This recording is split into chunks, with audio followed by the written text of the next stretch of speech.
Will open just down the hall from us here. At 1:45, the Biz Expo Seminars will begin in rooms 105 through 108 on the Nut Street side of the building. Please look inside the copies of the Business Journal that are at your seats to learn more about the dozen seminars taking place this afternoon. And you can also see all the companies, MAID Award winners, and other organizations that will be inside the expo hall. If you do have to leave during the day, make sure you come back between 4:30 and 6. That's when after hours starts. We'll bring out food and open 3 bars inside the expo hall. Everyone who's at this lunch is invited to participate in all the events today. I also want to make sure everyone knows we need to follow the mask rules inside the convention center today. Please keep your mask on during lunch inside the expo hall and the seminars unless you're eating, drinking, or speaking from the stage. We please ask you to follow these rules, particularly since we have members of our healthcare community with us today. I'd like to also thank our sponsors that make this event possible.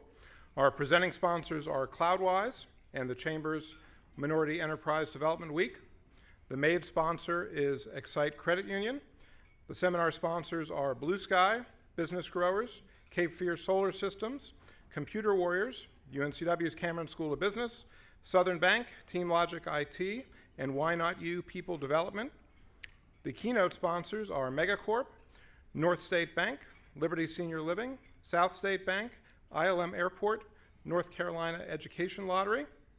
The economic outlook sponsor is Bank of America. And the after-hours sponsors are Cloudwise and Corning Credit Union. Let's please have a round of applause for all of our sponsors.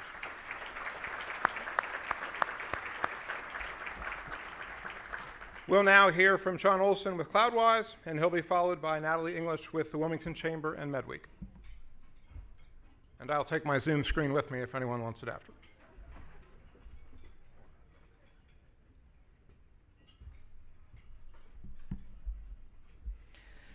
Good morning, everyone. I'm going to pretend like it's only been a year since we had this event. We'll forget what happened last year. Appreciate everyone coming out, and Rob, I appreciate everything that you guys do for our community. Matthew, Trump, Florence, Floyd, COVID, Biden, Zoom, and Musk. About a week ago, at a great event that Natalie and our wonderful chamber put on, Chancellor Sartorelli spoke briefly about his tenure at UNCW and the great work that he and his faculty have been able to accomplish. While saddened by his departure, I'm congratulatory and appreciative for his passion over the years for our university, go Seahawks. But what really hit home for me was the reflection on the last 5 or 6 years. The names I mentioned at the start likely caused an emotional storm within each of you, a series of reactions from anger to sadness, happiness, a feeling of inclusion, a feeling of exclusion, anxiety, relief. But regardless of how you felt when I said those names, those words, regardless of what side of the aisle you're on or what side of the tracks you live on, that process of reflection has pulled out our humanity, our free will. It made us all realize that we're different and that none of us individually can solve social issues, but rather it requires us all to work together, and it will only work if we work together. Disasters, whether natural or political, or something in between, have a way of forcing our society to talk, to work things out. In the last 5 years, we've seen an immense amount of challenge which impacted our community. Hurricane Matthew and Trump both came in with an immense amount of challenge which impacted our community. But like most presidents and hurricanes, Florence tended to finish it off. Our community faced devastating odds but rose strong, and the cleanup continues today. We came together, we rebuilt and reflected. The controversy around George Floyd exposed inclusion and exclusion at the same time. But while we've worked together, I believe collectively we are better today than we were yesterday, and not because of the tragedy, but despite of it. It forced the conversation and attention that has been brought to the forefront in almost every corner of our nation. COVID and Zoom, I'm not even going there. And I'm not even sure yet to go with Biden, but like all presidencies, we have our period of fear that'll be followed by a period of something. And then we have Musk. Recently, we launched our first civilian space mission, and I'm not excited for SpaceX or even Elon Musk or even really the mission itself, but our desire to push the limits, to go where others haven't, and this holds true not just for spaceflight, but for each of our lives every day. The entrepreneurial spirit to do something that hasn't been done, to step out, to build a business or a product, to innovate and take chances. Today I stand here after what we've been through over the last 5 years, and I challenge you, our community, to push yourselves even harder to help those around you succeed, to raise the tide for everyone and to do it with intention. For years, Cloudwise has focused on serving what we consider to be an underserved business community, and here in Wilmington, we don't intend to stop. But what you may not know, in 2015, we were asked to help other communities, and not just businesses, but entire communities, gain access to the internet. Communities forgotten by the big guys. As you can imagine, there were numerous obstacles, but our team has stood behind the cause. In 2018, after working through legislation challenges, the state gave us the green light to proceed with one of the first public-private partnerships to help close the digital divide.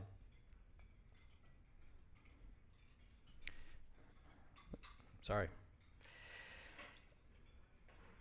We raised capital and procured a small grant to prove ourselves and the technology and the model. When 2020 hit, and looking at our projections for the next 5 years, this growing but still small team, who many of you work with, has plans to bring over $50 million in infrastructure to underserved communities in eastern North Carolina, connecting thousands of homes with a goal of getting these communities to actually look a little more like ours. This community has helped turn an idea into a reality, and for that, we're appreciative. I wish each of you the best, and as you do business with us, the effects will ripple beyond Wilmington. Thank you for your time, and thank you for the opportunity to make a difference. Appreciate it.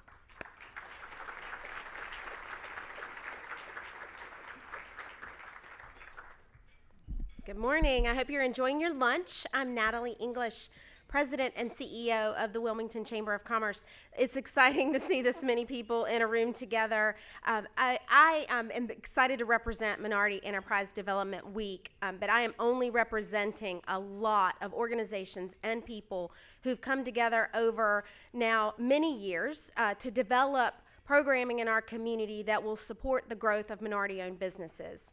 I'm grateful to the chancellor and the university that not only that they didn't hate me when I stole away a key employee of theirs, but then they let us maintain her role in managing and creating this week-long of programs that started years ago as only a day and a half and a minimal effort for inclusion, Sean, as you mentioned, the inclusivity that we're all striving to create. In addition to that, I know Tracy Newkirk is in the room. Her vision on a stage like this, in this room, for a previous Power Breakfast that the Business Journal hosted, that we would all begin to invite someone to join us at these events. If you'll look around the room, there are a whole lot of minority business owners in this room today because of the partnership between the Swain Center, the Business Journal, and the MED Week to have these all come together in the same week. And I'm lobbying Rob that we keep doing this the same week every year so that we can continue to offer those opportunities for connections that are so critical to the Chamber's vision to promote prosperity by cultivating business growth. It's critical. Our African American Business Council and our Latin American Business Council's efforts to support that work alongside all of the partners that are members of the Small Business Coalition in our region. Many of them will be in the room in the expo. I encourage you to visit with them. The registration this year for Minority Enterprise Development topped 300 minority business owners to participate in over 30 programs that started Monday and go through tomorrow, including evening networking events at True Colors, at Genesis Block on Wednesday night, and again at Genesis Block on Friday night. I encourage you all to consider participating in those. I'd like to specifically thank the Minority Enterprise Development Week sponsors. Our diamond sponsor was Duke Energy. Our sapphire sponsor is the UNC Wilmington Office of the Chancellor. And then we had 15 other amazing Emerald and Ruby sponsors. And so that I tie back to the beginning, that person that I stole away from the university and is now becoming a true rock star member of the Chamber team is Laura Brogdon Primavera. And I'd ask you guys to help me give her a big thanks for her role in making all this happen. So we are truly excited as a Chamber of Commerce to be helping create the kinds of inclusivity and conversation that tie back to what Sean said about how we solve problems in our community. Tremendous growth is happening in our community. If you're not seeing it, call me. I'll tell you all about it. It's exciting. You're going to start to hear more and more announcements between our partners at Wilmington Downtown Inc. and Wilmington Business Development and the Chamber and the partnerships that we all have to affect economic development in our region. I appreciate the opportunity to share all that great news with you, and enjoy your lunch. Thank you.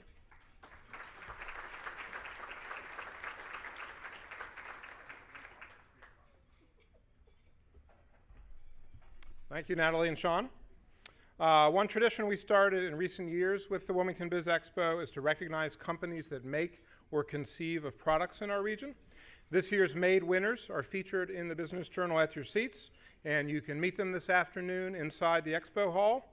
To announce the winners this year, I'd like to ask Sarah Stone with Excite Credit Union to please come to the stage.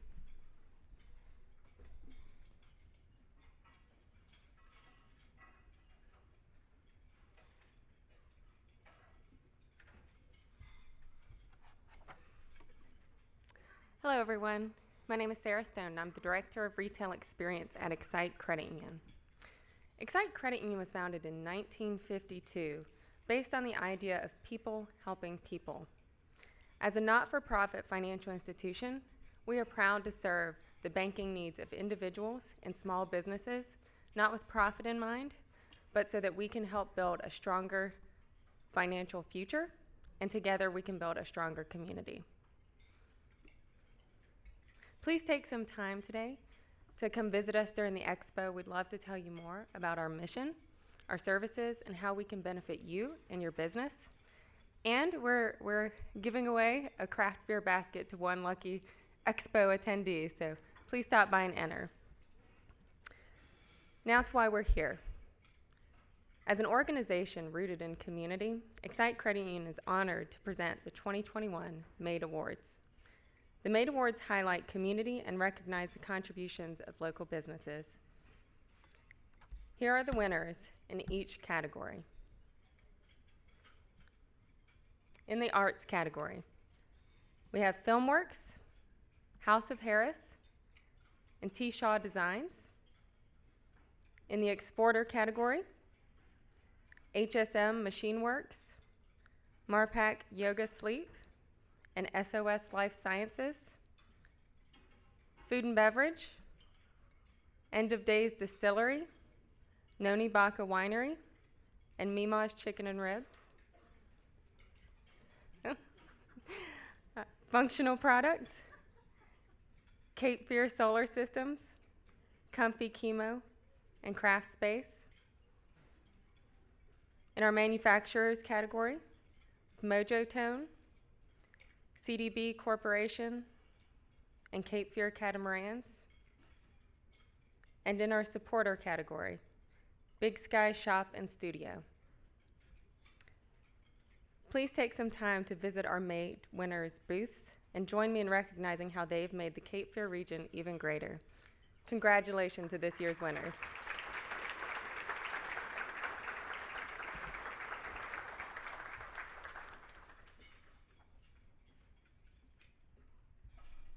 Thank you, Sarah. I'm now going to turn over the program to Rob Burris, who's the Dean of UNCW's Cameron School of Business, and he will introduce our first speakers.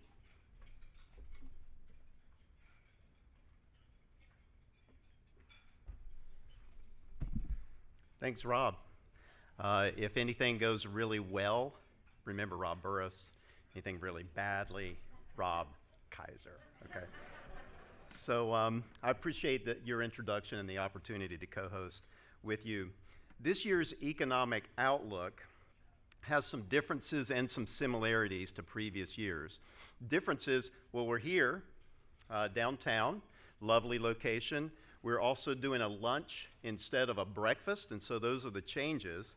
But the similarities are that we're going to have a really great program where the goal is to kind of look at the national economy and then the regional economy and dig into some sectors of our regional economy. So we'll start at the top and then we'll drill down deeper and deeper. So first, we're going to talk about the national economic outlook, and that's going to be brought to you by Matt Martin, Senior Vice President and the Charlotte Regional Executive of the Federal Reserve Bank of Richmond. Second, we'll zoom in on the southeastern North Carolina regional economy, brought to you by Adam Jones, our regional economist at UNCW and also the chair of the Department of Economics and Finance in the Cameron School of Business. Finally, we'll take a deeper dive into our regional economy with a wonderful panel discussion focused on the following areas: inclusive small business, hospitality, recreation, and tourism, healthcare, and the commercial real estate market. Before we begin, I want to acknowledge and thank our Economic Outlook sponsor, Bank of America, and its regional president, Derek Cohen. Would you stand up and let's give him a round of applause.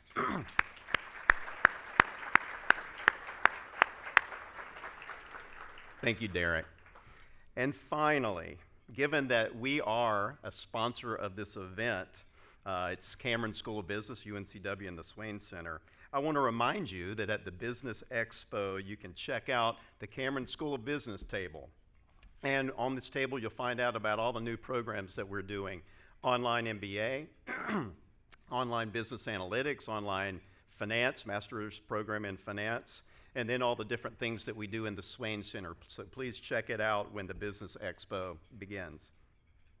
These programs have all been designed to meet the needs in our region and the state and to supply an equipped labor force. And with that in mind, I also want to thank UNCW's Chancellor, Jose V. Sardarelli, for his leadership in supporting these business school programs and also other programs: coastal engineering, intelligent systems engineering, cybersecurity. These are all programs that have been developed under his watch, and we think that they're going to have a really big impact in our region and our community. It's been a real honor to serve under his leadership. So, moving along to our national economic outlook. It's my pleasure and privilege to introduce to you Matt Martin. Matt's Senior Vice President and the Charlotte Regional Executive with the Federal Reserve Bank of Richmond. He got his PhD in economics from the University of Delaware, and he's on several boards in the Charlotte area and is a native of Lancaster, Pennsylvania. So welcome. I'm also going to introduce Adam Jones, and so they'll just go back together. Adam has been our regional economist for a number of years and holds a PhD from the University of Georgia, who I hear has a pretty good football team this year. And I went to Wake Forest, and they've got a pretty decent football team this year. And he always brings a lively regional update. So Matt, I'm going to hand over the podium to you.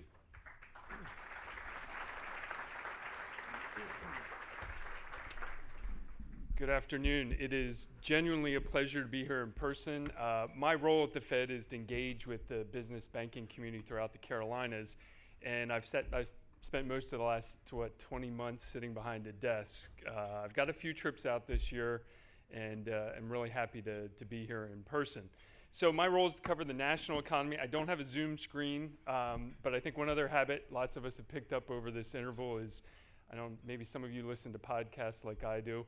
I listen to them at their stated speed, but my daughter does it like at 1.5 speed, so she can get through more. So I'm going to assume some of you are familiar with that, and if I talk fast, that you're comfortable with it, because I've got, I think, 20 minutes to get through this. Do I have slides coming up? Oh, they're over there. Okay, there we go.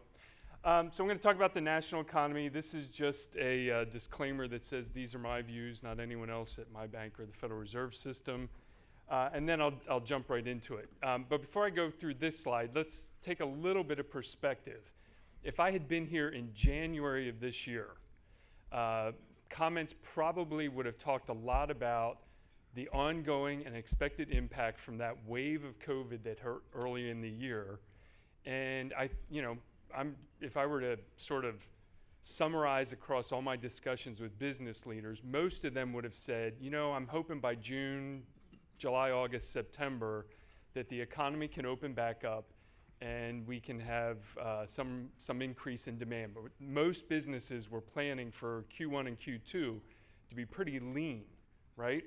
And then if I had been here in May, when that early part of the vaccine rollout went quite well compared to most of our expectations, the economy started opening up. We were in the midst of a boom, and I'll show you the data in a second, where we've had a series of quarters of 6% plus growth. Then it was, wow, we're getting back to where we were pretty quickly here. This is looking really good. And then here I am today, early October. Delta's sort of had a little bit of an impact, but there are some other things going on that are probably slowing growth down. We're in this interesting spot, right? We're in October, the start of the fourth quarter, but we don't have a read on Q3 GDP yet. That's a couple of weeks away. The first read, and it gets revised quite a bit as time goes on sometimes. So we really don't, looking in the close rear view mirror, we don't have an exact picture of what happened yet, and we're trying to understand what's going to happen down the road. So the quick summary here is Q3 looks like it's going to be a lower growth number than we've seen this year. A lot of forecasters say if you go back a few months, they were expecting another 5, 6, 7%. It might be as low as 1 or 2%. And this first slide it puts in all the factors. I was tempted to get out a chart and draw supply and demand graphs here because there are things going on both sides. Most everything on the demand side has been pretty strong until the Delta variant pulled back a little bit. And I don't want to overemphasize this, but caused some softening in consumer activity. People not wanting to get on planes as much, not wanting to, not in Wilmington, necessarily gather as much in public places like restaurants and stuff. So there was a little bit, and again, I don't want to overemphasize it, but when you're talking about economic growth, it was enough to soften it a little bit. Probably the much bigger factor right now and for the foreseeable future, though, is what's happening on the supply side. And if we've got business leaders in here, so I'm sure you're all experiencing this. Shortages of inputs to production, and shortages of labor. And I'm going to cover both of those. But as an economist in the Federal Reserve System, if you have negative supply shocks and relatively healthy demand, both of those tend to cause inflation to pick up, right? And so we're in a period where inflation now is relatively high, and we as a central bank have to pay attention to that. So taking all that, I'll give you the bottom line up front in my view of what's going to happen. We'll get through this sort of soft patch of growth. The supply chain issues and the labor shortages, I think, slowly work themselves out. Businesses will find ways to get the inputs they need to produce. The best guess is inflation, or the best estimate is that inflation that we're seeing now has a lot of transitory components to it, but that's definitely one to watch. And that as we get through the rest of this year into next year, we'll still have solid growth and some softening of inflation down closer to our target, all right? So the wild card here that I'll talk a little bit about at the end is the fiscal support piece. So if my forecast is right, what you're hearing from members on the Federal Open Market Committee that decide monetary policy, they're starting to talk publicly about it's time to pull back some of the monetary policy accommodation. But on the fiscal side, it's how much are we going to hit the gas pedal, right? So we'll see. That one's hard to know exactly how it's going to play out given the current state of affairs. All right, I'll go through this quickly, and I think these can be made available to you all if you want the slides. This is quarter-to-quarter GDP growth, the blue bars, and then the dots you see are fourth quarter compared to the previous year forecasts from members of the Federal Open Market Committee as of a couple of weeks ago. And so they put these out 4 times a year. You can see the really big decline when the economy shut down when COVID hit, and then as we at least did a partial reopening, a pretty substantial bounce. Since then, we've had pretty good 3 quarters of pretty solid growth.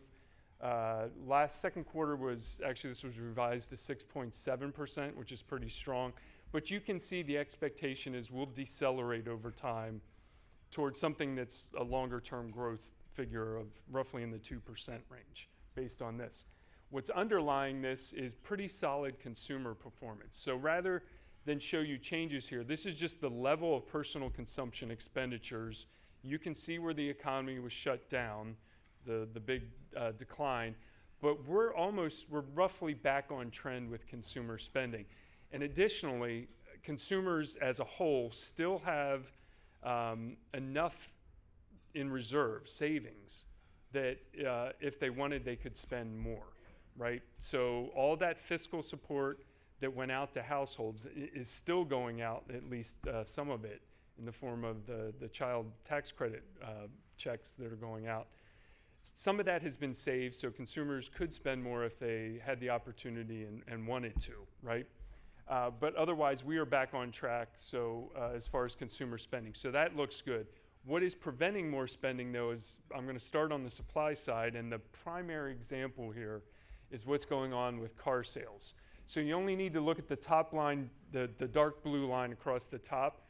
You can see a dip down when COVID hit last March, and auto dealers were shut, nobody was buying cars. A rebound to the pace that we saw before the shutdown until you get to the last couple of months and you see it falling off. That's not a decline in demand. This is this chip shortage, right? So auto manufacturers cannot make cars to meet demand right now. And new car prices are pretty elevated. It's really showing up in the used car market right now, where prices are up 35, 40%, I think. And so that's that decline. It is a supply constraint right now. And I was with the South Carolina Manufacturing Association last week, and if you talk to their membership, and I'm sure it's similar here and elsewhere across the U.S., and say, when do you think this is going to be alleviated? Their best guess is at least another year. That was kind of, I sort of take center of mass of everybody's educated guess that's in that industry. Some think it may spill over into 2023. So that's a pretty long supply shortage, and it may have some impact for some time.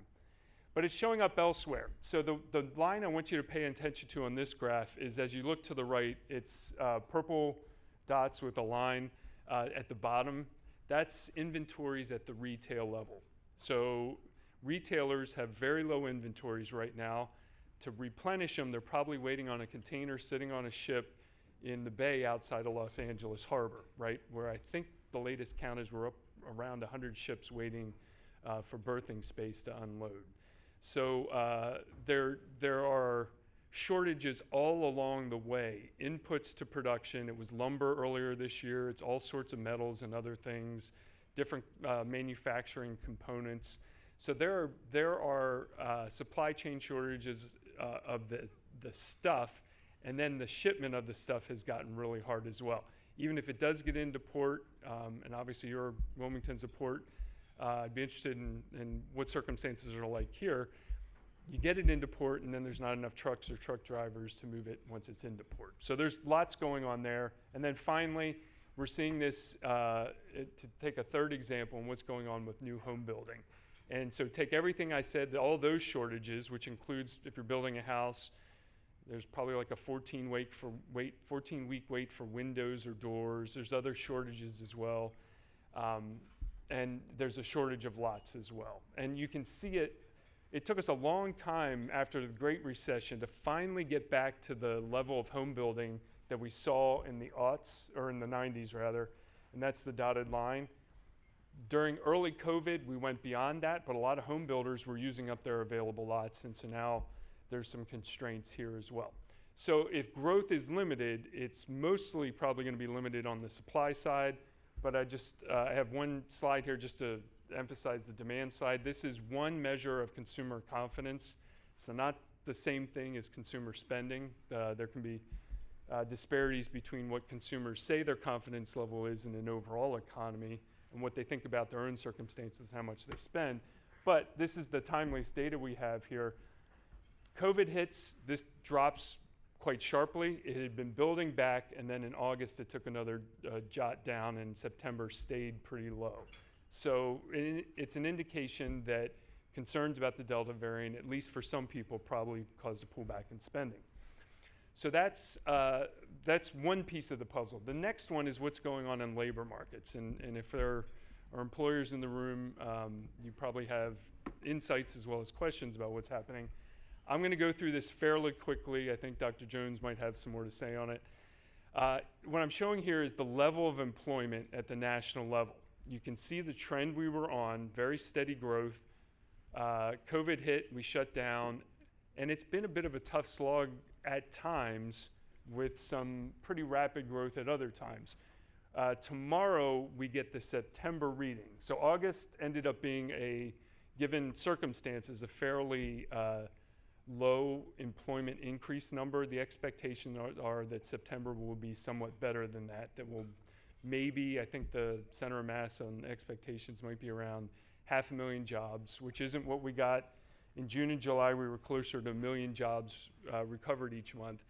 We're still 5 million below the pre-COVID peak, and further when you consider the trend we were on. So a couple of things to go with this, and I'll make a couple of points. I'm going to go through these next two slides.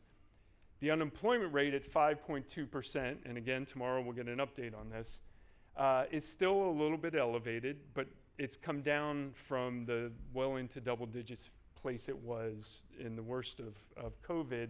Here you see a forecast again from FOMC members, suggests we'll be at or below 5% before the year's out, and we'll be down around 4%, roughly where we were pre-COVID by the end of 2022.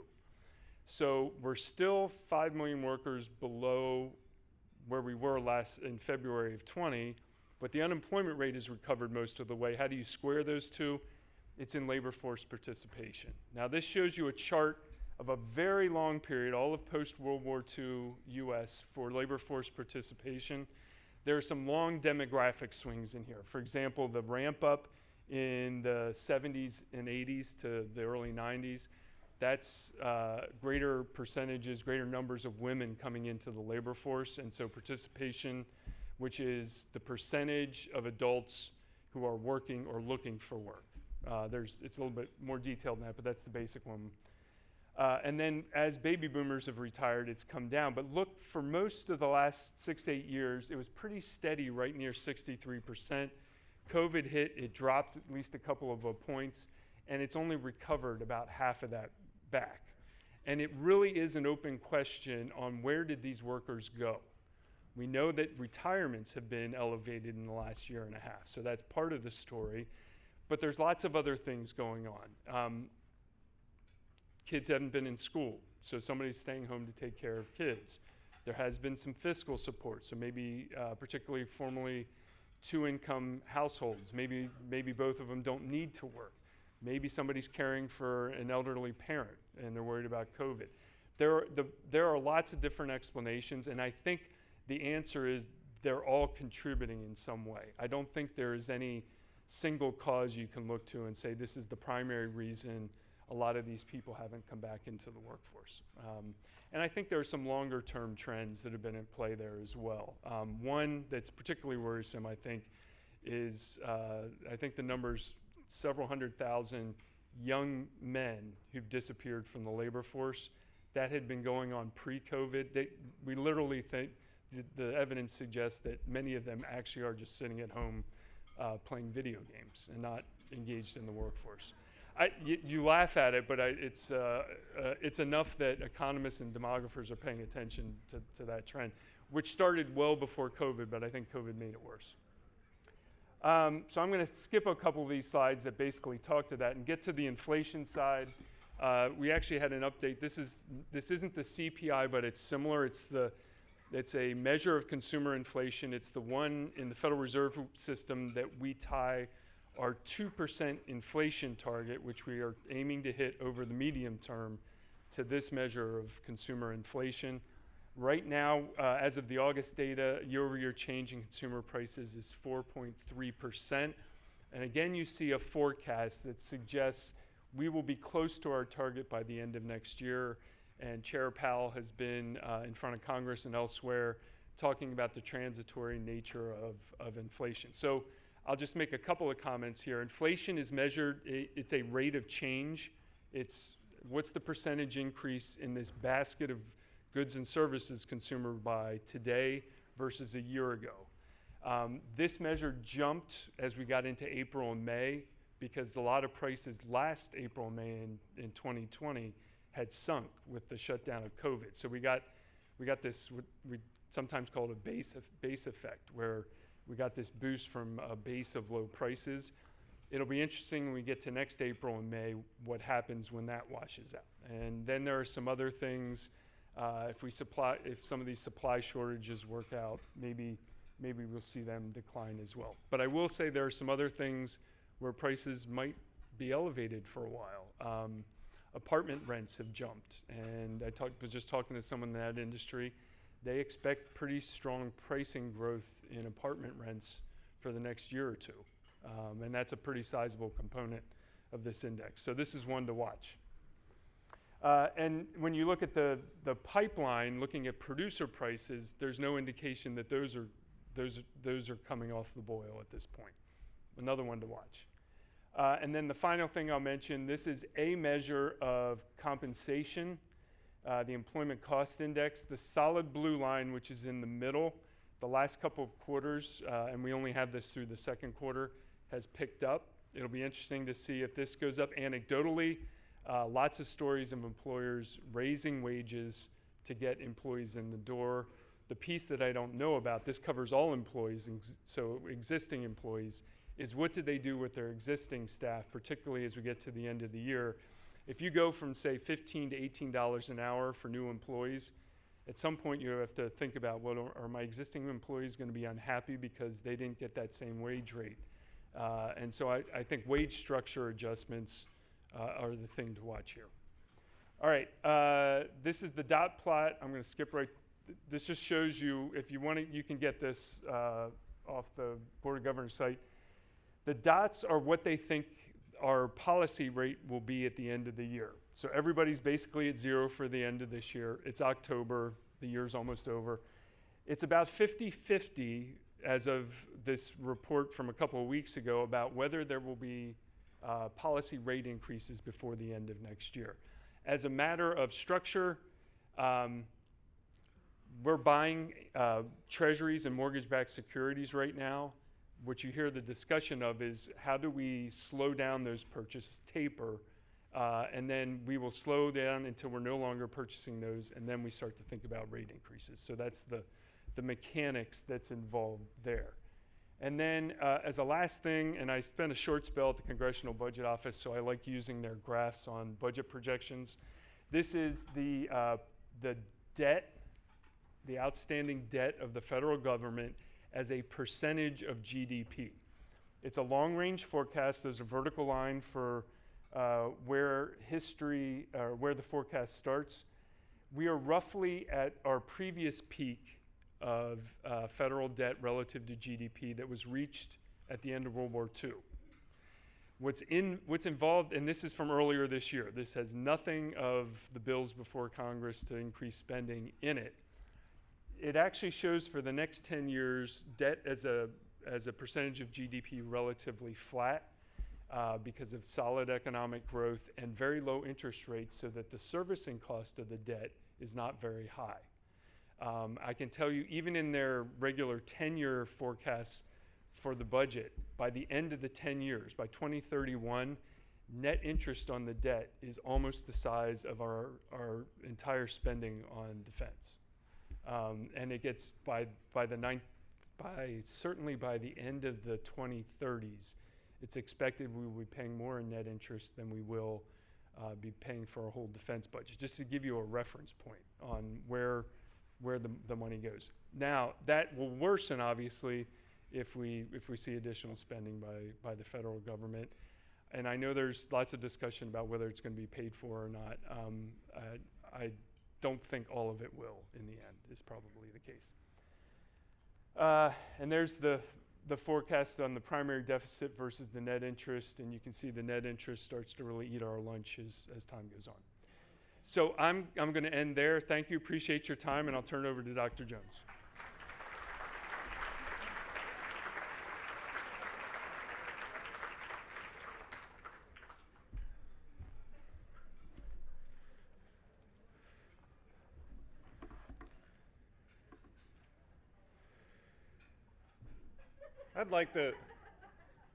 I'm just totally stuck by that projection, and wow, that's a cheery outlook, isn't it?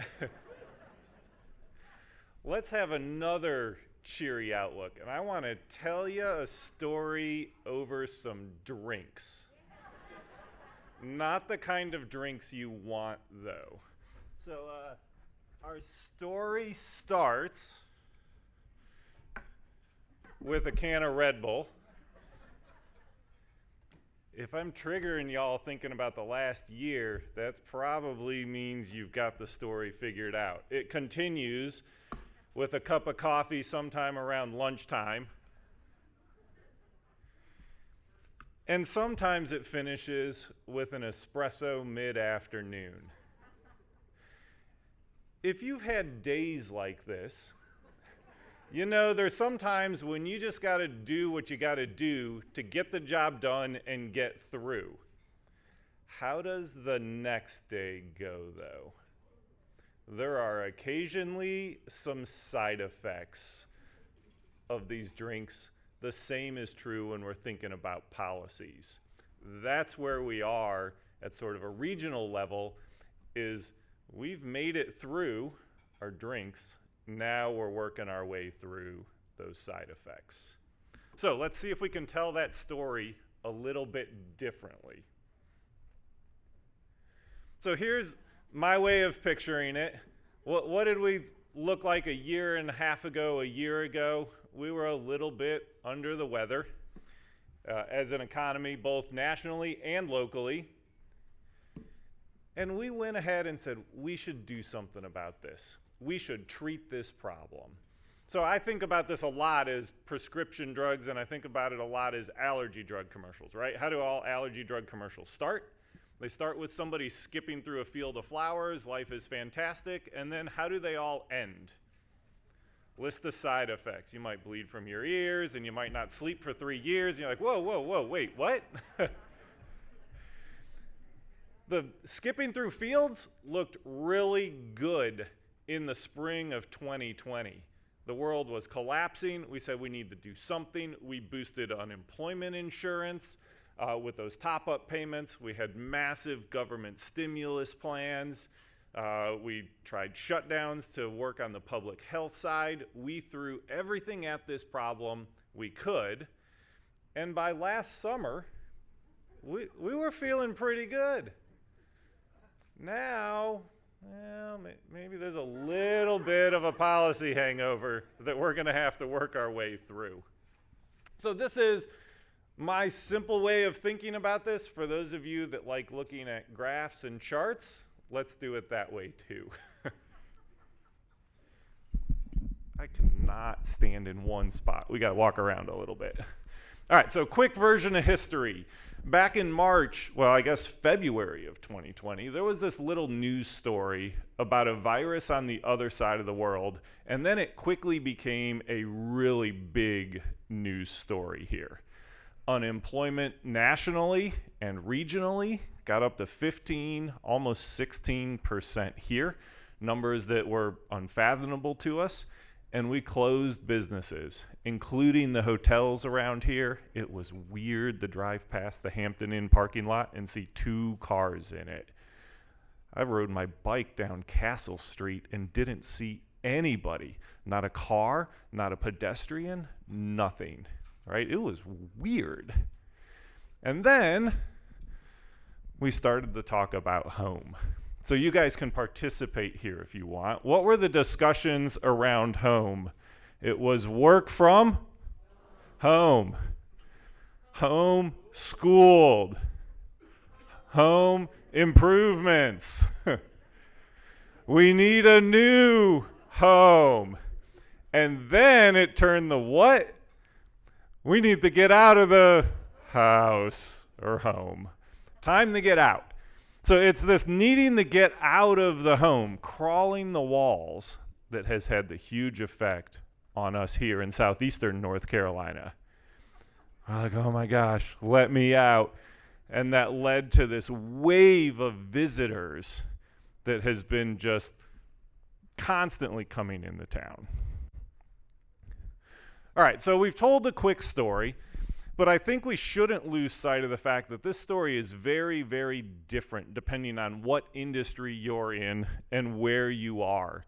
Leisure and hospitality at the height of the shutdowns was down 52% in employment in this region. Those folks took it on the chin. Other industries obviously affected as well, but leisure and hospitality really took it the hardest at the start of their 2020 season. So where are we now, and where are we going in the near future? Right now, we're getting rolling again, but we're looking for help. The hotels are full. The beach parking is full. And if you can't find a hotel room, maybe you can buy oh wait, that's probably not going to happen either. We are stretched to our capacity here at the moment. So since we have limited time, let's focus most on where the discussion in the community is, and that's on our labor market, the need for workers, and what does that look like currently and going forward. So here's our 3-county region's unemployment rate, and you can see when the recession hit, the shaded gray area, that number pop up. So it popped up to just shy of 16% and has since worked its way back down to a little over 4%, which suggests labor markets here are tighter than they are at the national level. But as Matt said earlier, this is based on folks who are working or looking for a job. It ignores the folks who have stepped out of the game altogether. So how many folks have stepped out of this game? So if we look at the trend for the labor force, this is the number of folks who are working. You can see obviously there's a seasonal trend to it, but there's an upward trend for the years leading into the recession or into the pandemic, and then it drops off significantly and has recovered a fair ways since then. But what if that trend had continued? I mean, anecdotally, it seems like people kept moving here during the pandemic. People kept having children. Well, I guess those folks entering had to have been had like at least 18 years ago, probably. But you would probably expect this trend to continue. So what if that trend had continued and the pandemic hadn't disrupted our labor force? We'd have about 11,000 more people available to work. That's a big chunk. That's 6% of your labor force. I mean, 11,000, you're talking a small town disappeared out of our regional labor force, which has left us searching for help. So if we hadn't set those people out of the numbers, then our unemployment rate would have been closer to 25%, almost 26%. So this squares very closely with my personal experience. I have 4 friends total in life. One of them was laid off during the pandemic, so it seems like 25% is a reasonable number. Think about your friends and how they were affected.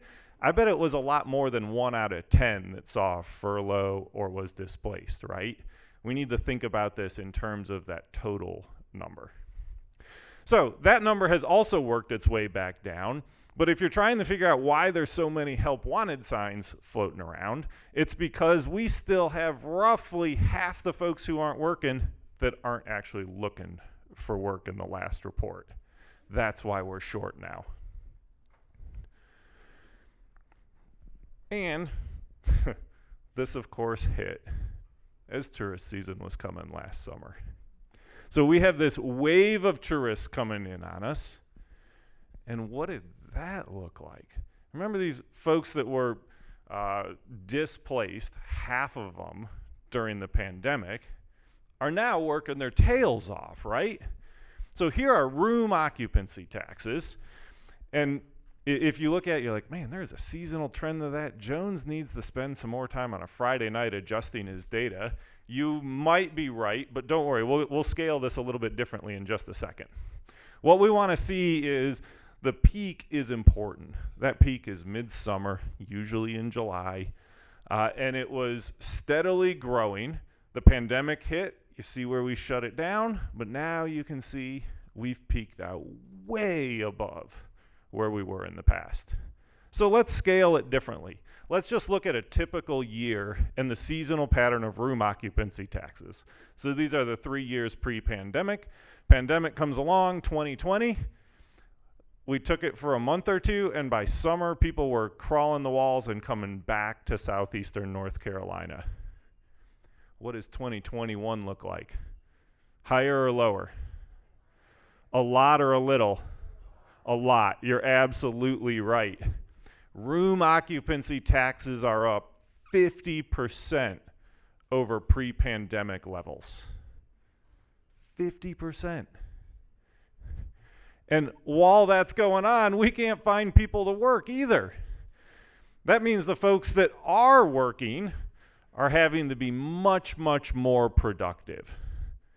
If you take room occupancy taxes and you divide by employment to get a measure of productivity, folks are almost 60% more productive now than pre-pandemic, which comes from a couple places. One, they're working their tails off. Two, they're reinventing some of the systems. And three, they're handing some of that work over to the customers too. Maybe it turns out it's okay. We can make our own hotel bed in the morning. We can actually reuse a towel. Maybe we can even pull our own suitcase. These folks have been incredibly creative at figuring out how to handle this crush of tourists that has come down to us. All right, so what are we looking for over the coming year-ish? It's always hard to put a timeline on this, but most of us are expecting the economy to trend back towards normal again. But there is a lot of uncertainty around all of this. So the outlook is highly uncertain. We still have this pandemic, the Delta variant here. We have a pandemic that's messing up global supply chains. The current policy environment in DC is a little unstable, and next year it's election year again. So who knows? We might get more fiscal stimulus. We could get a budget cut. It's really hard to forecast at the moment. But let's assume, we're economists, we assume, right? That's how we solve all problems in economics. Let's just assume.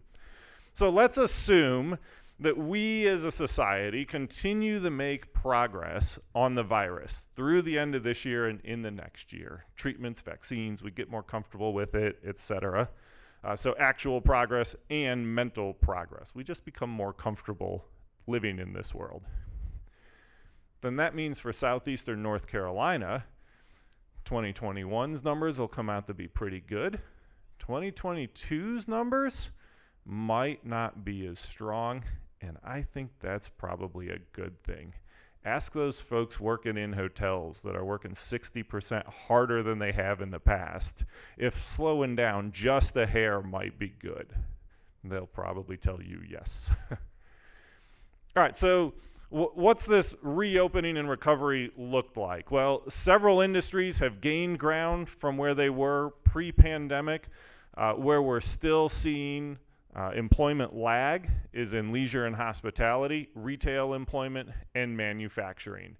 And this is most likely because of a supply constraint on the worker side. So we've seen a little bit about leisure and hospitality employment. We know there are a lot of jobs open nationally. That's true here as well. Job openings are at a record level. So is there relief in sight over the next year or so? And this is where I'm going to speculate a little. If this turns out to not be right, I didn't say it. There are no recordings of this. Don't bring it back. Give me grief in the future. I guess full disclosure, at the start of 2020, I said 2020 is looking to be a good year. So take it all with a grain of salt and put your own forecast on it. So how are we sort of muddling our way through this in terms of finding help, and is there relief on the horizon?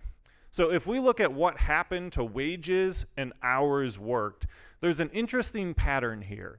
When the pandemic hit, hourly earnings increased.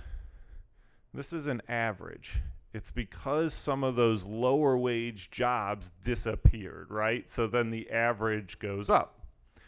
But if we're short workers and the labor market really is tight, wouldn't you expect to see number of hours worked go up? Y'all are working pretty hard, aren't you? Say yes. All right. Your employees are working pretty hard? Yes. Then why are average hours worked going down? Because we're scrapping for labor anywhere we can get it, and we're filling in with part-time workers and younger workers. Where do you get leisure and hospitality help? Hire a high school kid. We're putting them all to work, everybody we can possibly find, which means the average hours worked went down. So I think there is probably, hopefully, some relief on the horizon. And this comes from some of these policies, the side effects working their way through the system.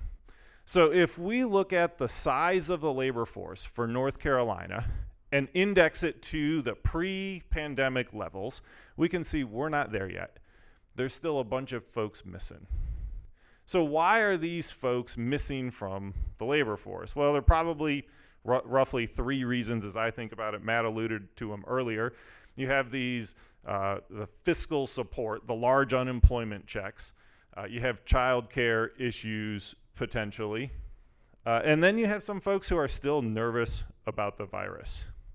So let's think about this fiscal support first. Some states ended that program earlier than others. And the Wall Street Journal came out and said, oh, they didn't create really any more jobs than the states that kept it. So maybe this isn't having an effect.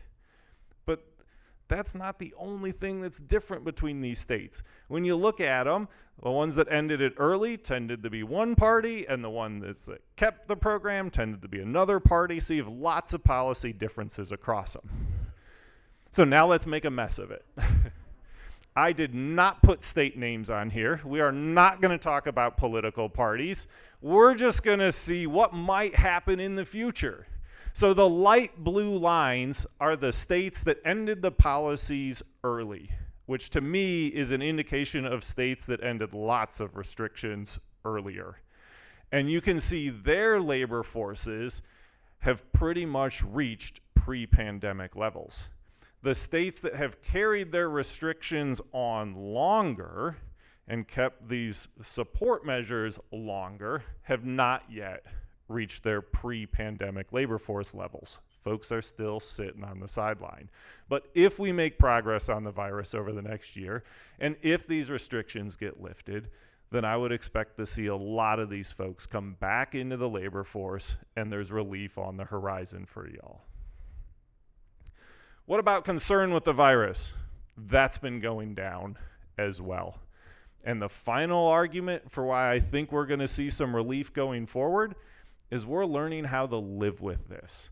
So let's look at travel as our example. You can see TSA checkpoint screenings when the first little blip of COVID hit fell off a cliff. In the winter, when we saw the next spike, it flattened out. Its growth at least flattened. And most recently, when we've seen the large Delta variant spike up, we saw travel again dip off, but not as much, and is picking up already as soon as the Delta variant has started to fade a little bit. We have these big fluctuations in terms of fear of the virus, but they're getting smaller with time. We're learning how to live with it. So what does that mean for us going forward? That means we are expecting more uncertainty over the next year. A lot of uncertainty, especially depending on which industry you're in. We think 2021 will have very good numbers at the end. We think 2022's numbers are going to start the trend back towards normal. Maybe we can all finally take a breath. Thank you all. Appreciate your time.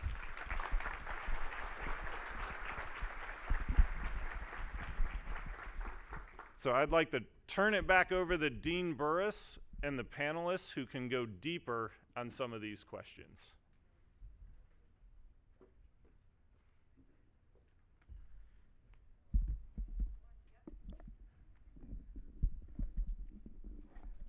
I want to note something. I've got to adjust the mic. I want to remind you that not every economist is 6'4" or 6'5". I'm an economist, so they're not always that tall. And I also, Matt, you struck a nerve with me. Some of these video games are really great, and my kids decided early on in the pandemic that they were going to try to teach me how to play Fortnite. And they wanted to play with me, and now they never play with me because they realized I was never going to get any better at it. But anyhow, so thank you for your insights on the national economy and the regional economy. Great job. Now, on to our panel discussion. And what I'm going to do is I'm going to introduce our panelists very briefly, and then kind of tell you the rules of engagement, and then we'll move to some of the questions that we have for the panelists. First, on my immediate left, your right, no, wait, excuse me. So we've got Shakima Clinton Quintana, and she's the Vice President of Inclusive Small Business at Live Oak Bank. She's passionate about this new venture, assisting underserved small business owners and those who want to start their own business in the Wilmington community. Welcome, Shakima. Thank you.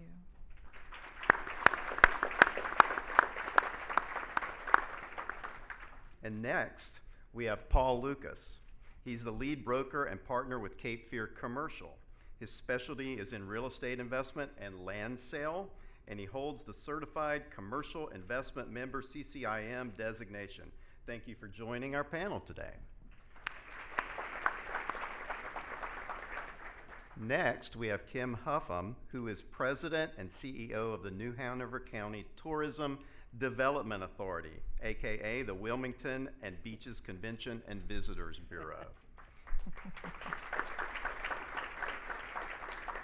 Y'all jumped me on the applause there. I was also going to say that she has extensive experience in the tourism, recreation, and hospitality industries, both here in New Hanover County and in Columbus County.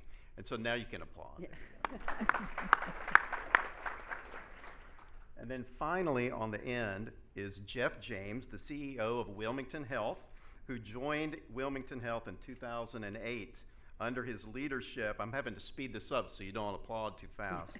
Under his leadership, Wilmington Health has experienced tremendous growth, tripling in size, and he's previously served other organizations as the Chief Financial Officer and the Chief Operating Officer. Thank you, Jeff, for being with us today. And now this is how we're going to engage with our panelists. I am going to ask the panelists several questions, many aimed at a particular economic area of which they are knowledgeable. And then we'll have some other questions that are going to come from the audience. You have on your table this little sheet of paper, this little form here that says during the discussion, you can text questions to 910-264-8955. And so you can text questions. I believe those are going to you, Rob Kaiser, correct? Who will then screen them and send them to me on my cell phone. We've checked, and this is going to work out just fine, I believe. And so if you have a question during this discussion, please send them to Rob, and he'll forward them up to me. So now on to some of the questions that we have for our panel this afternoon. And so here's a general question that we have for all of the panelists, and we'll just move from Shakima to Paul to Kim and to Jeff, right down the line here. Please think about one word that you would use to describe the previous 18 months and one word to describe what you think is going to happen in the next 18 months in the sectors that you represent. What are these words? So we'll start. I know I'm putting you on the spot here, but Shakima, why don't you start us off and tell us what your two words are? First word is blindsided, and second word is growth. Blindsided and growth. Yes. How about you, Paul? The first word would be dynamic for the last 18 months, and then going forward, probably emerging. Dynamic And emerging. And emerging. Yep. Okay, how about you, Kim? My first word would be shift, and then for the next 18 months, rise. Okay, and you, Jeff? I'd go with riveting and opportunity. Riveting and opportunity. Well, I'm intrigued by riveting.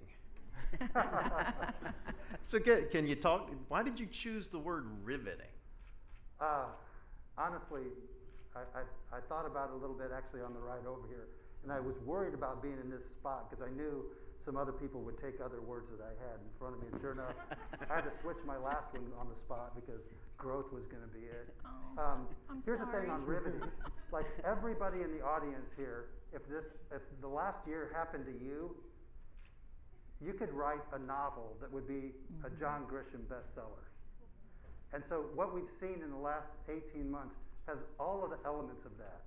We've had intrigue, we've had trepidation, we have had unmanageable circumstances.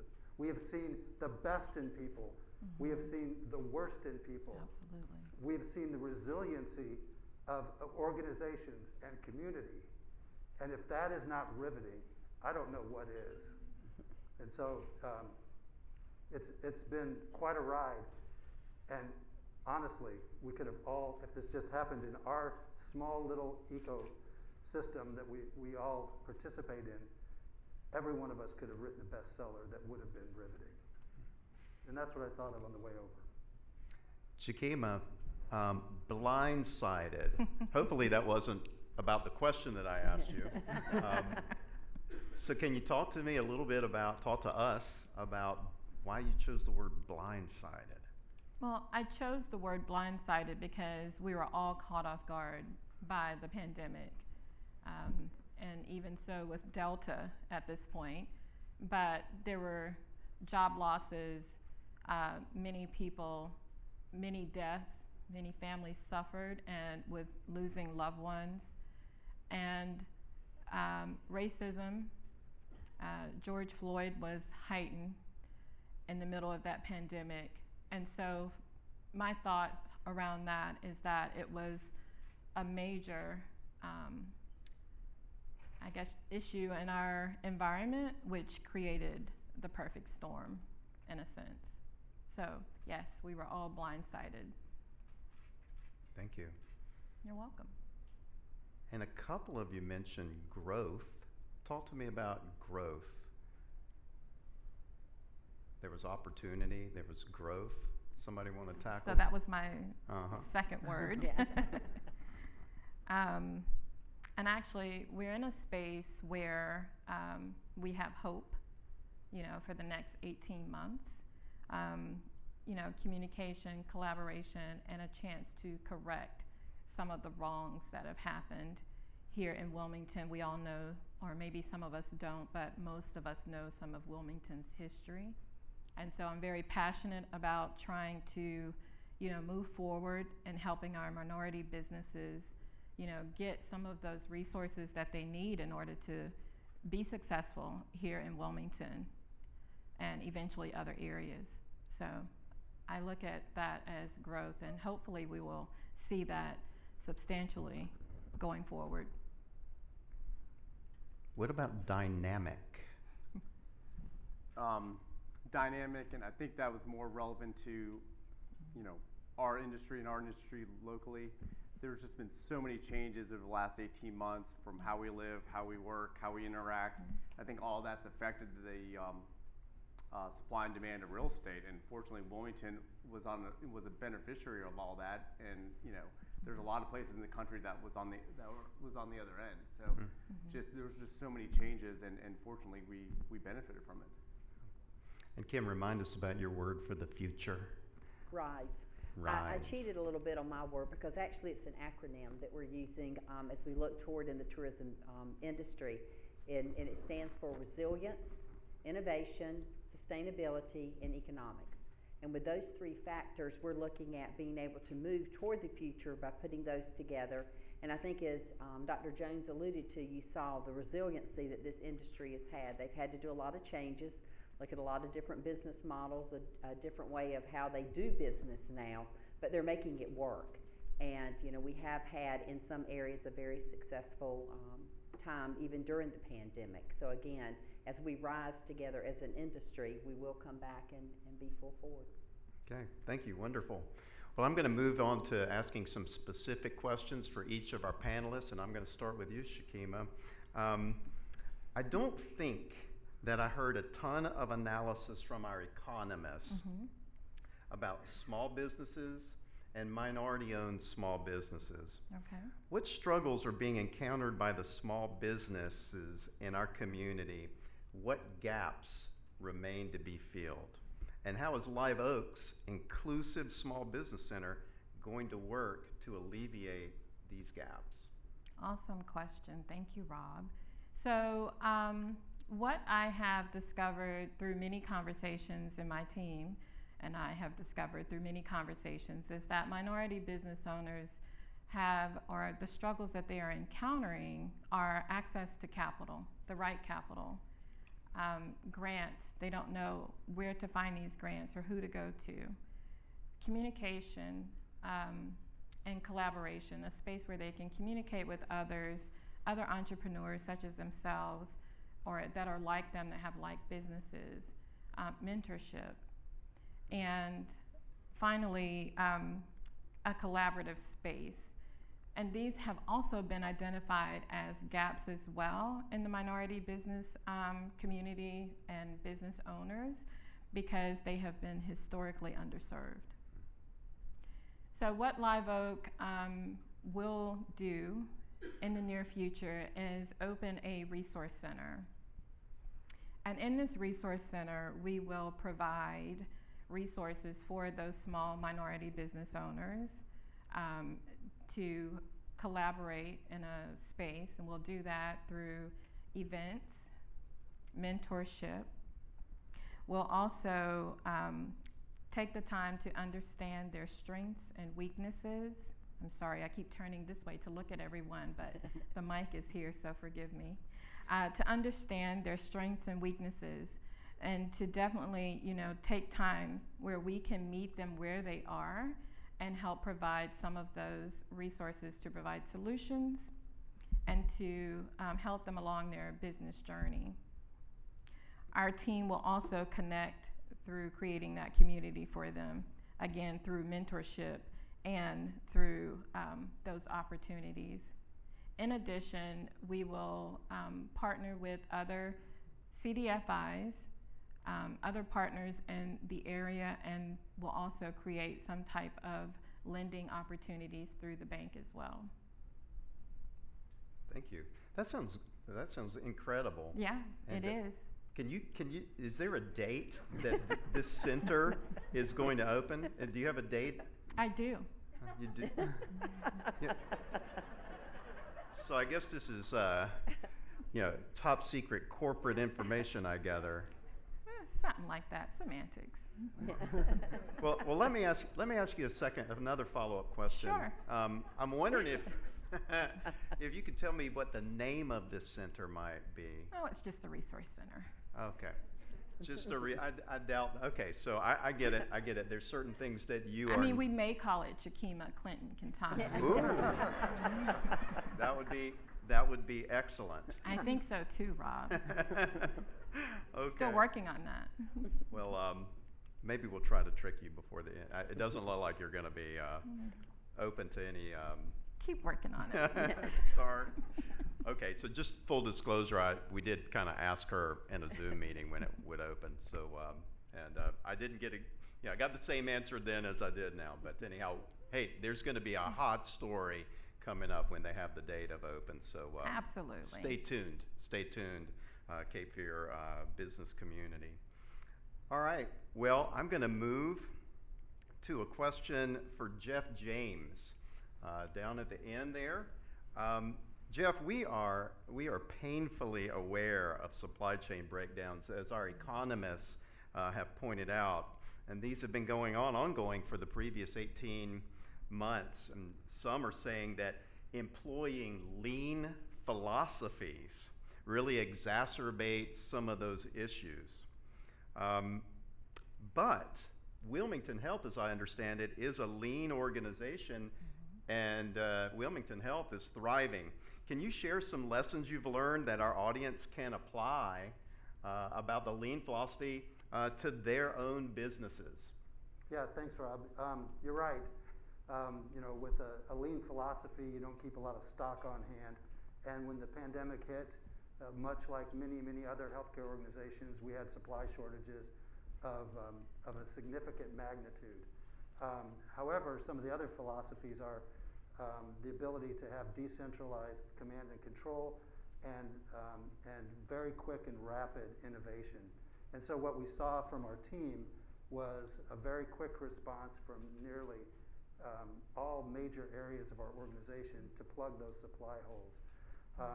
But more so than the supply challenges that we faced, it goes to this issue of innovation and rapid improvement, rapid change, being able to cut through the bureaucracy and make a difference very, very fast.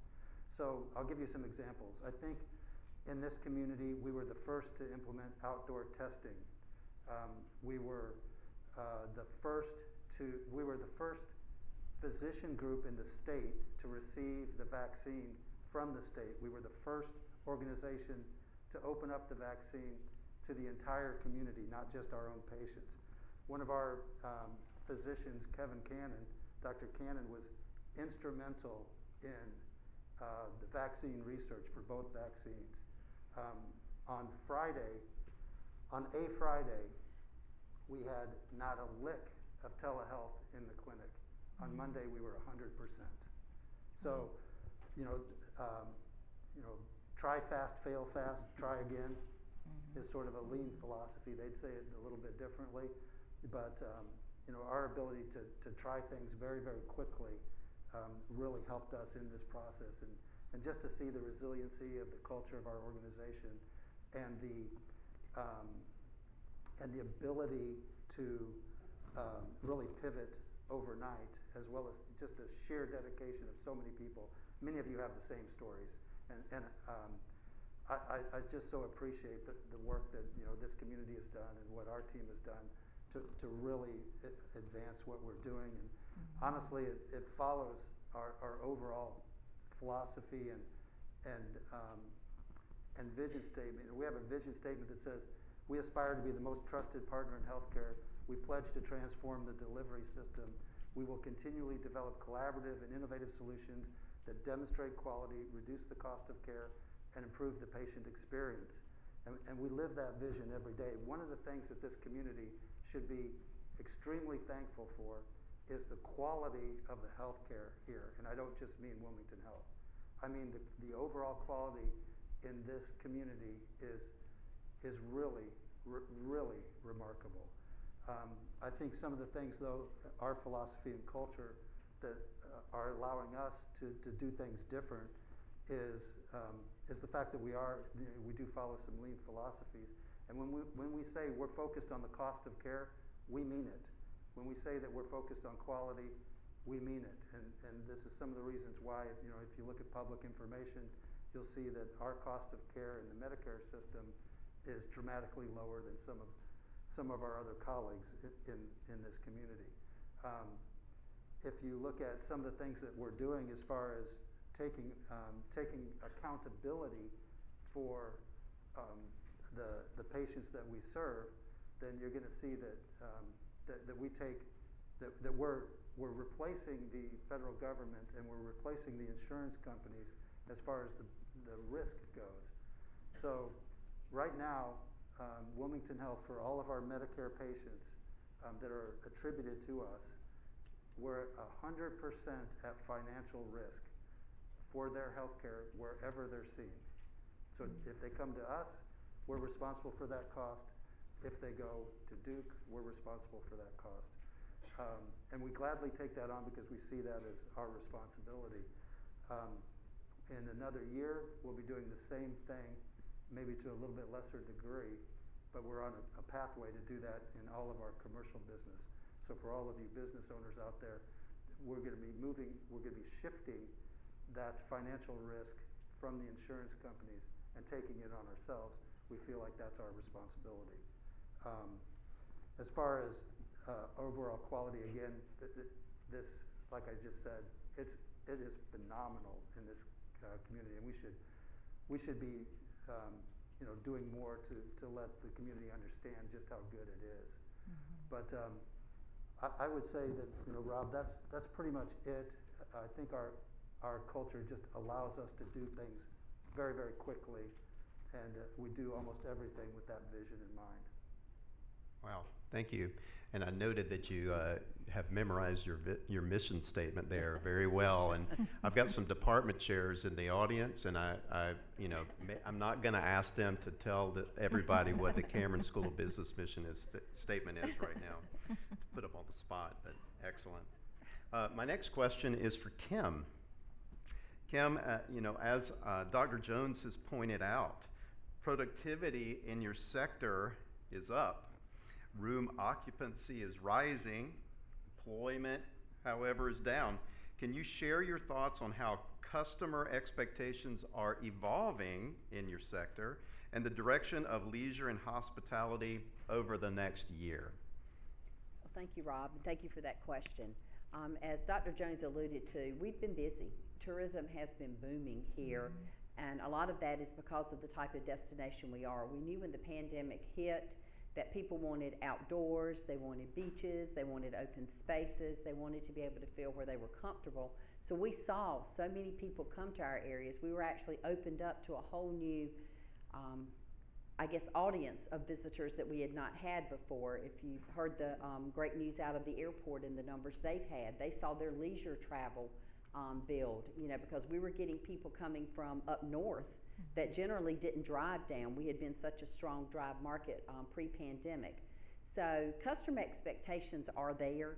We have learned as we talk with our many partners out there, our tourism partners, that they are struggling with many of the expectations that people have become accustomed to. How many of us in this room 5 years ago would ever imagine that we would check into a hotel, we'd get a digital key, we would check out of the hotel, we would never even run into a front desk person, into a housekeeping staff or whatever. It's almost like you own the place because you go in and out, you're not bothered. But we've had some examples, for instance, with some of our attractions. A lot of our attractions now, they've had to, do, as we said earlier, change their business model and the way they do business. They're now going to digital booking. You go online is the only way you can get tickets now to a lot of our attractions here. They had to be able to accommodate that. But the good thing that we've seen out of that and out of customers' expectations is some of our attractions have found out that that is much more efficient for them. They're able to do better staffing levels because they know the times the people are coming. So there have been good things that have come out of there. The biggest thing that we've run into as we look at customer expectations and moving forward is make sure that we don't overpromise. Because we can always say that we're here, we've got all these great things to do, but we don't want the visitor to get here and be disappointed. So in our restaurants, for instance, they've had to adhere, you see now more outdoor dining. How many of you have been to our restaurants and there's more limited menus, not just because of staffing levels, but also because of the supply chain we talked about. They're not able to get the products that they need, so they've had to cut back on that. So as I said when I talked a little bit earlier about RISE and we talked about being innovative, our industry has been very innovative. They've really looked at how can they best still serve the customers in a way that they want to continue to come back, they want to be part of our destination, we want to see them return because that's such an important part of what we do, and our return visitor is a big part of our mix that comes in. But what do they need to do that they're able to do that? So kudos to our industry.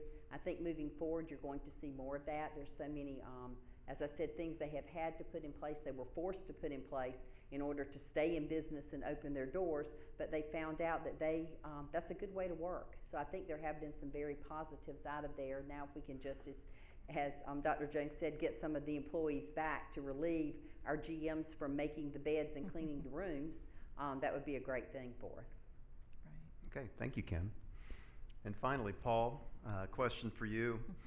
We've certainly, as was pointed out earlier, witnessed residential real estate price increases across our region. Switch us to the commercial real estate sector for a second. What's going on and why? and talk a little bit about the future. What's it going to look like? Yeah. You know, other than retail, commercial real estate locally has actually fared pretty well over the last 18 months. You know, with office and industrial, those have been really healthy and pretty resilient during the, during COVID and even during the lockdown. A lot of that has to do with the fact that there hasn't been a ton of new construction in those two sectors over the last decade. So has helped make those, remain healthy and perform very well. Industrial was doing well pre-COVID because it was benefiting from a good economy. Post-COVID, it's been booming just because of the need for warehousing space with the increase in online shopping. You know, with office, I think there's a big question about, where's office heading? What's the long-term effect of COVID that COVID will have on the office world? And, locally, we have seen some companies downsize, give back square footage, or intend to give back square footage because they're really adopting the work from home model. But overall, we're seeing a lot more companies here locally that are growing or intend to grow and need more square footage, or companies moving here who are absorbing some of the vacancy, and that's far outweighing the companies that have downsized. Switching to apartments, for years I keep hearing people complain, why are they building so many apartments? But the reality is, apartments demand's still extremely strong, rents continue to grow, so that's a really healthy sector at this point at least. And then, one of the things that's, really happened over COVID is institutional capital. We've always had some presence of institutional capital and large investors in our market, but largely they used to overlook us. We're a small tertiary town. Now they see us as this great growth story, as this emerging market, as a place there where they really want to get it on the ground floor and kind of, see us, grow and we have the fundamentals for them to, invest and participate in our market. And the last thing, and this has come up a lot, is construction costs. Construction costs have just skyrocketed since COVID. It's really put a constraint on development because we haven't had rents rise at the same pace that construction costs have. So it's making it harder and harder to justify development, where prices are right now. And at the same time, the development that is occurring, there's a supply issue, so the development's occurring, it's just taking a lot longer to construct and develop, and all of that's, keeping supply in check. Going forward in long term, I'm obviously very bullish on this market. I think COVID has elevated our area to a whole nother level that we would have never imagined 2 years ago. Short term, I think we're due for a correction. It's long overdue. I don't know if that's going to happen a month from now, 2 years from now, but obviously there's going to be a correction. That correction is going to look a lot different than what we saw in 2008. In 2008, it was, the whole country and all product types, experienced, a big, basically just a crash and a pullback. This time around, I think it's, different geographical areas, different product types are all going to react, in various ways. Locally, I think it's going to be a slowdown versus a crash. We just have strong fundamentals, a lack of inventory, and so that's going to really help us rebound faster. The one thing I'll say, in regards to any sort of correction here locally is that I am a little nervous about the development that's occurring outside of Wilmington. The further and further, you get outside, there's more development happening, and I think it's sort of chasing affordability and lack of barriers to entry or less barriers to entry. I think, the further you get away from the economic centers and in the more rural areas, those are going to be the ones that, feel a correction first, have, a bigger price adjustment, and are going to be the last to return. So, overall, I'm really, excited where we're heading. Okay, thank you very much. Now we'll try to sort through some of the questions that you have submitted. Hold on. Oh, I have a good one here, and any one of you can jump in and answer this. The question is, what impacts are local restrictions still having on the bounce back of our economy? Do you have any comments on that one? Should I start with who should? No, everybody's like, oh, don't start with me. On the commercial real estate side, we have demand, and I'll, pick on, restaurants for example. we have restaurants that are doing well, but obviously it's not a demand side. It's we keep on talking about employment, and they can't they're having a hard time fulfilling the business, and so we have projects where we have restaurants that want to lease space, but they're scared to because they don't know when their business is going to be fully functioning, when they can get employees to when they can hire employees to actually operate at full capacity. So there's this hesitation because they want to grow, but they're scared to because they're constrained by the employment situation right now. Okay, thank you. Anybody else on the panel want to tackle that? Well, I mean, I can speak to what, of course, as we sit in this room and, as you said, we're celebrating that we're all able to be back in a room again. But especially the meetings and convention business was hit very hard by the early restrictions that were put on as well as COVID.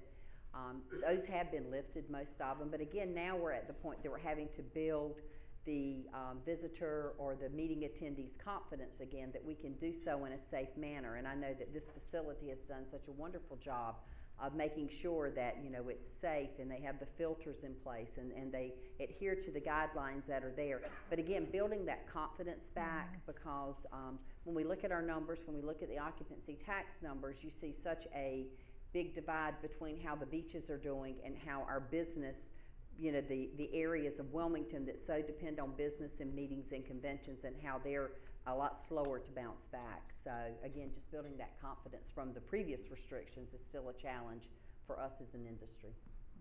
I agree with Paul. Employment over restrictions, just finding the staff, finding the people out there to to handle the growth, and I think that's the biggest challenge for us right now. Okay. All right. Well, thank you for those answers. I also have a question here. Let's I guess we're shifting to agility and entrepreneurial skill development, and also workforce development. And the question, I guess we'll start with Chakima. What challenges have you or the industries you represent witnessed in specific to you entrepreneurial skill development? And then we'll move on to a little bit of the workforce development that we talked to several of you about. So again, I think for when it comes to entrepreneurs and what they're experiencing or the struggles is around that financial literacy piece, being underserved, underbanked, just not knowing some of the things that they should have known. And I'll give the example of, and this is not a dig at my entrepreneurs at all, but going from, I went to LA recently and spoke with several entrepreneurs out there. And one of the questions was, how do I go from having a hobby and what I did for fun, and now it's turned into a business? And this came from Miss Lottie's cornbread mix, which was really good, by the way. You can find it online.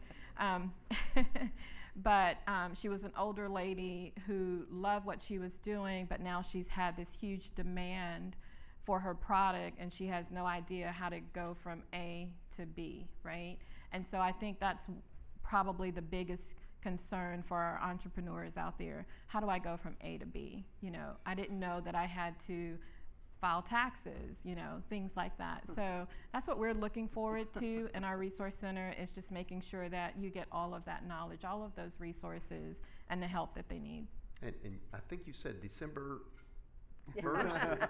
So yeah, I have a date for you. It's one of those days that end in Y. Oh. There you go. I couldn't get it out of you, so. You tried, Rob. It's okay. Well, thank you. What about workforce development? Anybody want to speak to workforce development? Everyone's like, no. Well, when you ask it open-ended for anyone to jump in, everybody's like, well. Jeff, do you have anything that you'd like to say about it? It's a challenge in our industry that there's not enough nurses, there's not enough physicians, there's not enough ACPs, there's really not enough professional staff in any area of healthcare right now. There's a lot of people that are burned out because of COVID and are leaving the industry and not enough coming back in. Right. I mean, workforce development is a significant challenge to the healthcare industry right now. Yeah. Well, I know from the hospitality standpoint, workforce development was an issue before COVID. So you can only imagine how that has affected us. We did actually, and since the governor announced it at 1 o'clock today, we had some embargoed figures that we couldn't give out, but I guess I can officially say a few of them. But in 2020, we just got in our tourism expenditures for New Hanover County, and we were still during 2020 over 35% down in employment. Mm-hmm. So employment is still a very big issue in the hospitality industry. I know that we have had, like some of our restaurants are going to the no-tip system and raising the wages. Again, you know, the industry as a whole is trying to be innovative in how they can entice people to work and, you know, to make a living wage at the same time. Mm-hmm. So, you know, we still struggle. It's very hard. We're trying to work, of course, with our high schools, our community college, our university, and find ways that hopefully we can get more people into the workforce and you know, fulfill those overworked 60% down employees right now in the hospitality industry. Paul, we have a question that's come in for you. Okay. Are you- I was about to answer your last question. Okay. The only thing I was going to say, you know, in our industry right now, you know, with what's happening, I tell maybe every day to people that our industry right now is just so inefficient. Everybody is just so busy that, you know, the brokers, the contractors, the engineers, you know, the surveyors, everybody's just slammed, and there's just this complete bottleneck of work that's out there. And it's just a very inefficient environment, and, you know, ultimately that could be a blessing because, you know, it goes back to the idea of supply, and maybe it's helping constrain supply, so when we do have a correction, that's, you know, going to help in the long run. Yeah. Okay. And the one question that's come in for you, I know that, are you fearing this now? So what does the injection of new product, specifically industrial product, mean for the future growth of Greater Wilmington? Yeah, I mean, that's been a great story because the industrial, we really haven't had a modern industrial building built for decades, you know, maybe 2 decades, 15 years or so. Mm-hmm.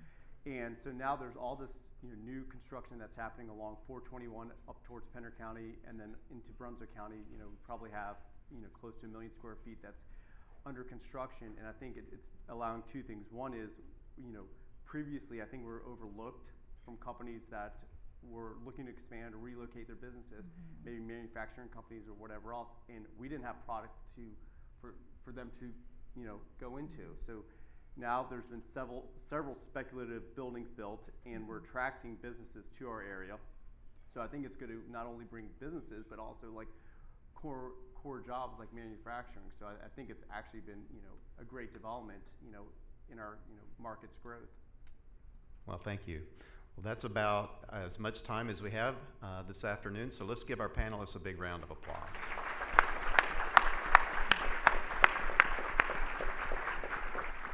And I believe I can dismiss them, correct? Thank you so much, and you've got a nice gift bag at your seat. Thank you. Thank you all again for being here, and if we could have another round of applause for all of our speakers.